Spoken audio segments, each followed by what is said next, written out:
It's the night. Time to patrol. And Bruce Wayne is fast asleep. Damian has been granted superpowers and is currently excited to get out there and patrol with them. So he's standing over his father, just waiting for him to wake up. This is going to be great. Things begin quickly with Damian just walking into bullets as he walks right up to criminals and crushes their guns. He then turns back to Batman. "I'm flying home," and he takes off. But Batman grabs Damian by his bootlaces and tells him, "Feet on the ground." As father and son drive back to the Batcave, Damian gets a pout on his face. "I didn't ask for these powers. It's like you're punishing me for having them." Batman doesn't even take his eyes off the road. "You need to learn about risk and unnecessary risk. Guess which one you keep choosing." That night, another nightmare wakes Damian from his sleep. His dead grandfather, his dead mother, all of those clones of him that he had to kill. Why isn't he dead? A scared young boy waking from a nightmare with powers can be hazardous to the house, as Damian flies through the ceiling and into Alfred's floor. He then walks out of the room and into the night air as Alfred sips his tea. He beat his mother Talia, and while he's supposed to be dead, he isn't. Why? So he takes off into the sky again to try and sort the whole thing out himself, get a breath of fresh air. At first, Batman wants to track him, but Alfred suggests that they give the young lad some time. Let him just think it out for himself. So he rockets at speeds faster than anyone knew he could even go, and he flies straight to his mother's lab where she tinkered with his DNA and she created his clone brothers and him. Using his strength, he tears apart the lab with his bare hands. What made him special? Why is he the one test tube child that got to live and got to go with Batman? But his work isn't done. Damian swims straight down to Atlantis, where Aquaman is keeping the last remaining Damian Wayne clones. Aquaman gives the experiments to Damian as a gesture of goodwill, and Damian swims straight back to the surface to a deserted island, where he sets all of his twisted brothers free. They didn't want this. He didn't want this. But at least they can help each other. The next thing he does is return back to Gotham, and at top speed, he picks up every member of the Batman Rogue Gallery who isn't already in jail. He ties them up and he flies straight up into the atmosphere where he tells them, things have changed, and they need to tell the rest of crime in Gotham. But just as the criminals are truly beginning to sweat, his powers finally fail him, and he can't hold them any longer. A look of panic strikes his face as he watches them begin to plummet to Earth. And then he sighs a breath of relief as the Batjet flies by and picks them all up. Batman flies right back up to Damian and he tells him, "You need to land now." Bruce takes Damian on a fishing trip the next day, where he explains the full story of his revival. How he scoured the globe looking for a way to revive him, and how he eventually came across the Chaos Shard, which shared visions of the future with him. Bruce thinks that the shard reacted to his love for Damian, and basically granted a wish by bringing back the boy.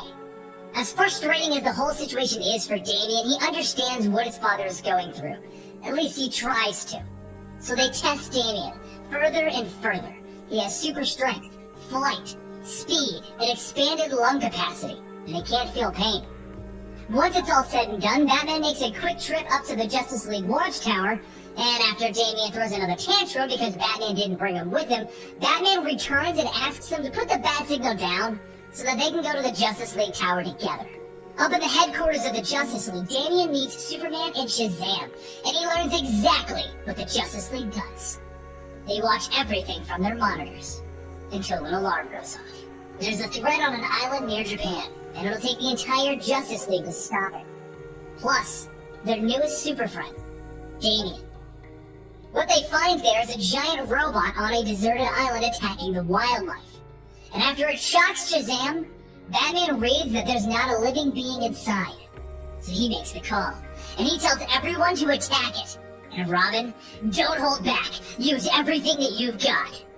Robin begins to swing with all of his might, and he pushes himself farther than ever before. As the fight barrels on, he even learns that he has heat vision, and he teams up with Superman to blast various parts of the robot off. But the robot drops Superman with a superpowered blast. So Shazam takes point, yelling that it'll take more than lightning to drop Shazam. Robin falls in behind him, asking him to get the monster's mouth wide open so that he can blast it with this new heat vision. And with all of his might, Robin uses everything and he fries the robot that not even Superman can drop.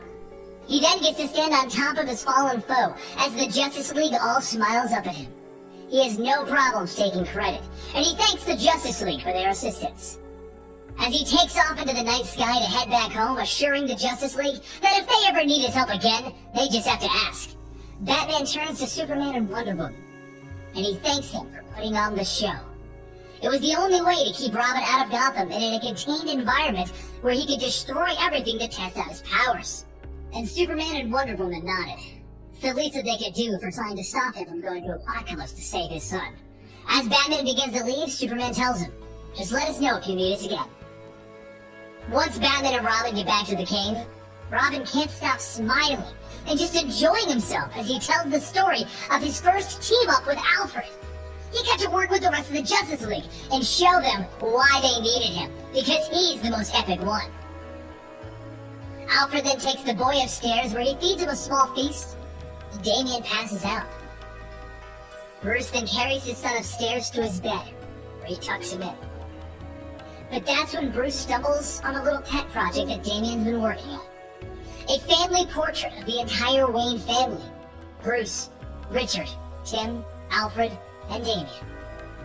As Bruce hangs it in the family room, Alfred asks, "The plan work? Did we burn out Damian's powers?" Bruce just looks down. "I don't know. I'm sure he expended a hell of a lot of power. But we don't know if he's empty, if he's half full, or if we've not even touched it yet." The next morning, Damian wakes up. To his surprise, he no longer has any superpowers. No super strength or heat vision, and when he jumped out the window, he discovered he couldn't fly either. Hanging outside of the window, he looks through it and sees Bruce. "Father, we have a problem." And Bruce sips his coffee. Obviously. The two of them sit down that evening to discuss the fact that Damian burned up all of his powers in one sitting.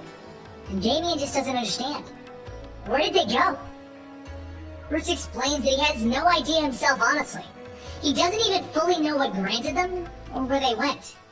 But none of that matters, because it's time for Batman and Robin to head off into the town. As the two of them begin swinging across the city, Damian just asks him, "Father, are you okay?" And Batman just replies, "Of course. Why?" "Because you're smiling, Father." And Batman, continuing to smile, says, "I guess I am." As the two of them leap into yet another Batman and Robin adventure.